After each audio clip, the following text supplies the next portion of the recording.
The night I drove my drunk boss home was the kind of night that fractures your life into a before and an after, even if nothing truly dramatic seems to happen on the surface. It began with rain slicking the city streets into mirrors, office lights flickering off one by one, and the quiet weight of responsibility settling into my chest as I watched her stumble slightly outside the restaurant, her confidence unraveling in the cold air. I remember thinking that some moments arrive wrapped in ordinary clothing, pretending to be forgettable, while secretly sharpening themselves to leave a mark. Before the story pulls you deeper, if you believe in kindness, in second chances, and in the quiet decisions that define who we become, please take a moment to like this video, comment your thoughts, share it with someone who needs hope, and subscribe to the channel, The Kindness Chronicles, so more stories like this can reach hearts that need them. I had worked under her for 3 years, long enough to know the sharp efficiency she wore like armor and the loneliness that occasionally slipped through the cracks. She was admired, sometimes feared, rarely understood.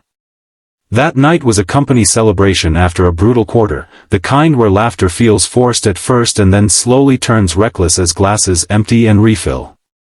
I had planned to leave early, but when I saw her alone near the bar, eyes glassy and shoulders sagging under a weight she never showed at work, something in me refused to walk away.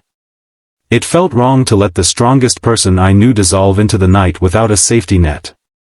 The drive was quiet, filled with the soft hum of the engine and the rhythm of rain against the windshield. Streetlights stretched into golden blurs, and the city felt suspended, as if holding its breath with us inside that car. I kept my focus straight ahead, fighting the strange mix of protectiveness and fear tightening my grip on the steering wheel. This was my boss, the woman who signed my paychecks and challenged my ideas in meetings, now fragile in the passenger seat, trusting me with her safety without even fully realizing it. Her apartment building loomed tall and impersonal, a concrete tower that seemed to swallow sound. Getting her inside felt like guiding someone through a dream, careful and slow, each step deliberate. The hallway smelled faintly of detergent and something floral, and the lights buzzed overhead. I remember the way the silence pressed in, amplifying every breath, every thought. There was a line I refused to cross, a boundary I guarded fiercely, not just for her sake but for my own. Kindness, I believed, was not about taking advantage of vulnerability but about protecting it. I stayed long enough to make sure she was settled, water within reach, lights dimmed. Then I left, the door clicking shut behind me like a final promise. Driving home, exhaustion washed over me, followed by doubt. Had I done enough? Had I done too much? The questions followed me into sleep, looping through my mind until dawn. The next morning arrived harsh and bright, the world rinsed clean by the storm. I was already at my desk when she appeared, composed once more, hair perfect, stride confident. But there was something different in her eyes, a flicker of uncertainty that had never been there before. When she spoke to me privately, her voice steady but her words careful, she asked if last night had been uneventful, if nothing had happened. The question landed heavy, not because of what it implied, but because of what it revealed. Trust is a fragile thing, easily shaken by a single night of lost control. I assured her with calm honesty, emphasizing respect, boundaries, and safety.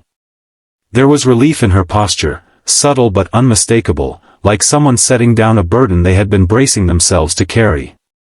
She thanked me, not with grand gestures, but with a quiet sincerity that lingered longer than any praise she had ever given me before. In the weeks that followed, something shifted between us, not into romance or scandal, but into understanding.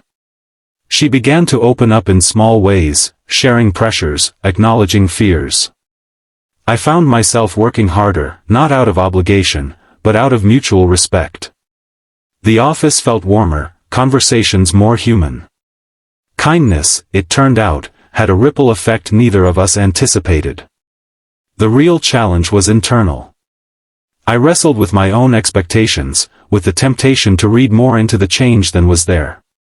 It forced me to confront why I had stepped up that night.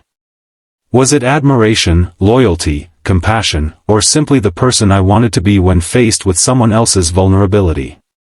The answer mattered, because it defined how I would carry myself forward, not just at work, but in life. Months later, during another late evening at the office, she paused by my desk and spoke about how that night had changed her. Not because of anything dramatic, but because it reminded her that strength did not mean isolation, and that accepting help was not a weakness. Hearing that, I realized the night had changed me too. It taught me that integrity is often quiet, unseen, and unrewarded in obvious ways, yet it shapes the kind of world we live in. As this story draws toward its end, if it touched your heart, if it reminded you of a moment when you chose kindness even when no one was watching, please take a second to like, comment, and share this video so others can feel that same reminder. Your engagement helps stories like this travel further than we ever could alone. In the end, nothing happened that night, and yet everything did. Two people walked away carrying a renewed faith in decency, in restraint, in the power of doing the right thing simply because it is right. And before you go, I have a special request. Please comment the line, "Kindness changes everything," if you believe small choices can quietly transform lives.